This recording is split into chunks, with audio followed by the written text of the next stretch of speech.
Liz, I believe the rules of broadcast television are such that that website, COQROQ, I think we can either pronounce it phonetically or we can talk about what it means. But we can't say... No, we can't both say it and talk about what it means. Well, I don't know what it means because that looks like day 3 in the Superdome. I mean, I don't even understand what that commercial's for. Is it for music? Because it's the worst music I've ever heard. It's the worst staging, the worst fans, and then at the end your reward is fried chicken funk. Like, that's the message. Here's a bunch of sweaty people you never want to know in your literally worst nightmare offering you at the end of this horrible. It's like FEMA, literally. You've been trapped in this godforsaken thing with people with masks at the horror show. Here's some fried chicken stick fries.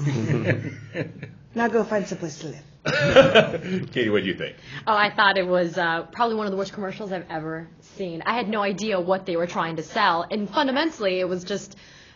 There were all these allusions to Burger King things, like the bobbing head of the king, and you had the flamethrower for the flame broil stuff going on, but you had to guess on what was going on. And, I could do without that. I could do without the chicken fries, absolutely. But maybe that's what was the best thing to offer. What do you think, Sam? Well, it's ridiculous and it's horrible and all those things. But we have to watch these things over and over for the show. And it took me a long time, actually just now. I realized the breakthrough, the reason they're launching this campaign is they figured out to take like the more nugget shaped fried chicken and they've made it like an elongated like fry shape that they can put in a container. So they want to launch that breakthrough idea. Elongated meat is the new invention. Oh, I actually, Sam hit on it. I actually feel bad for the marketing guys who had to come up with this ad because I imagine the person coming into the meeting going, okay, we've got this exciting new product. We want to get it. It's young. It's hip. The kids are going to love it. And they go, what is it? And he goes, chicken fingers.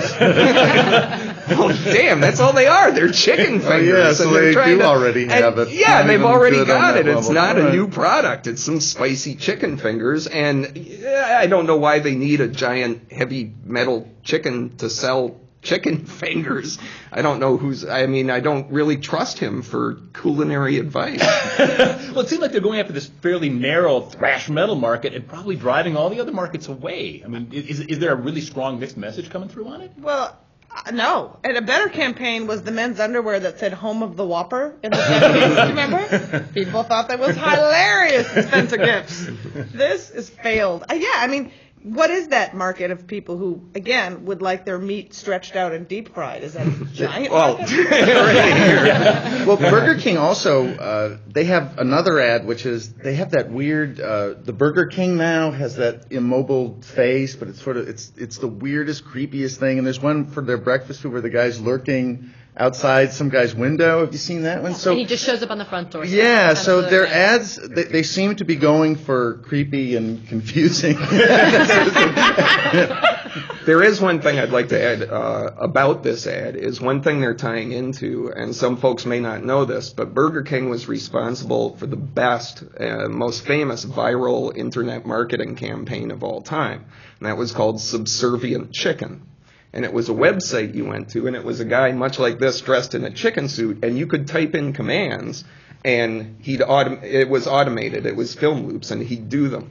So I think they're actually tying into the same demographic that liked that viral ad campaign. And when you're in the food business, you want to be known for viral success. Well, yeah, I didn't come up with the term viral advertising. That wasn't my idea. How about the lawsuit?